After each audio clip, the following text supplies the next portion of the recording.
Selamat pagi, perkenalkan nama saya Maria Fujia Dadakus, NIM 2019-520090. Baik, saya di sini akan menjelaskan ringkasan tentang materi analisa lingkungan bangunan.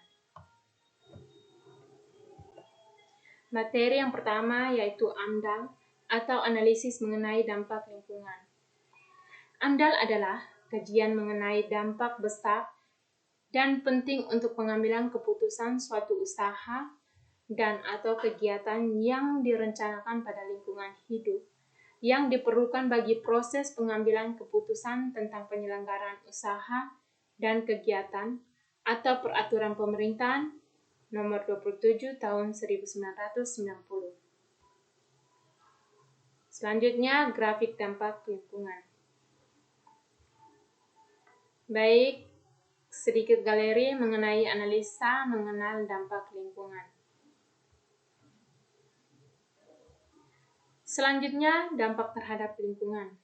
Yang pertama, dampak lingkungan terhadap fisik dan sosial. Yang kedua, bentuk proyek atau usaha atau kegiatan yang menimbulkan dampak fisik dan non-fisik. Terjadinya dampak. Yang ketiga, terjadinya dampak sebelum adanya kegiatan fisik dan setelah kegiatan berakhir. Yang keempat, AMDAL. Dilakukan apabila kegiatan belum berjalan. AMDAL tidak efektif untuk kegiatan yang telah berjalan. Yang kelima, mengukur atau memperkirakan dampak.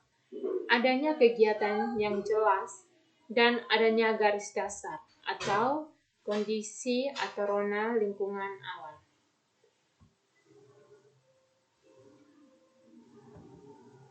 Selanjutnya, pihak yang terlibat dalam proses AMDAL. Pihak yang terlibat dalam proses AMDAL adalah Komisi Penilaian AMDAL, yaitu komisi yang bertugas menilai dokumen AMDAL. Pemerkasaan, yaitu orang atau badan hukum yang bertanggung jawab atas suatu rencana usaha dan atau kegiatan yang akan dilaksanakan. Dan masyarakat yang berkepentingan, yaitu masyarakat yang terpengaruh atas segala bentuk keputusan dalam proses AMDAL. Selanjutnya, manfaat dan kegunaan AMDAL. Manfaat AMDAL agar dapat dampak negatif usaha atau kegiatan dapat dihindari atau diperkecil, sedangkan dampak positif dikembangkan secara optimal. 1. Untuk menjamin suatu usaha dan atau kegiatan pembangunan agar layak secara lingkungan. 2. Meminimalkan kemungkinan dampak negatif terhadap lingkungan hidup. 3. Mengembangkan dampak positif sehingga sumber daya alam dapat dimanfaatkan secara berkelanjutan. Selanjutnya, persyaratan dalam memenuhi ketentuan pemanfaatan. 1. Penyusunan dokumen AMDAL. 2. Penyusunan upaya pengelolaan lingkungan atau UKL dan upaya pemantauan lingkungan atau UPL. Yang ketiga, penyusunan analisis dampak lalu lintas atau ANDALIN. Yang keempat, mengenakan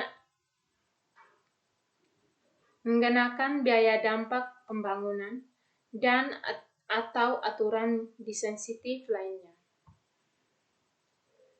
Selanjutnya, prosedur kerja.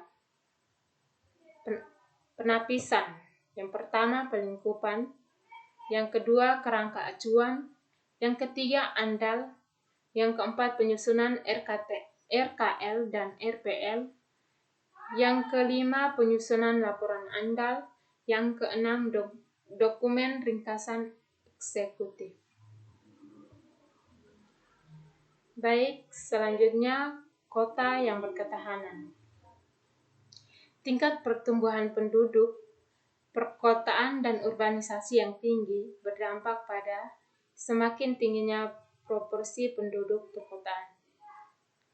Kerugian akibat bencana di perkotaan semakin meningkat seiring dengan tingkat urbanisasi dan pertumbuhan penduduk. Baik, selanjutnya peran probabilitas. Yang pertama, pembuatan model, analisis matematis, simulasi komputer banyak didasarkan atas asumsi yang dalam kondisi ideal. Model kuantitatif mungkin bisa mendekati atau jauh dari kondisi sebenarnya. 2. Dalam pengembangan desain rekayasa, keputusan dirumuskan pada ketidakpastian. Banyak keputusan terpaksa harus diambil. Yang bintang 1, tanpa memandang kelengkapan informasi. Bintang 2, fenomena alamiah bersifat acak atau tak tentu. Yang ketiga, kuantifikasi. Ketidakpastian dan penilaian pengaruhnya pada perilaku dan perancangan suatu sistem melibatkan konsep atau metode probabilitas atau kemungkinan. Yang keempat, variabel acak. Variabel yang dapat diramalkan dengan pasti. Nilainya hanya dapat diramalkan dengan probabilitas. Yang kelima, ketidakpastian yang lain. Pemodelan atau penaksiran tidak sempurna nilai rata tidak akan bebas dari kesalahan, terutama bila di atasnya terbatas. Baik, sekian penjelasan materi analisa lingkungan bangunan dari saya. Kurang lebihnya saya mohon maaf jika ada salah kata, salah pengucapan. Saya mohon maaf. Selamat siang dan terima kasih.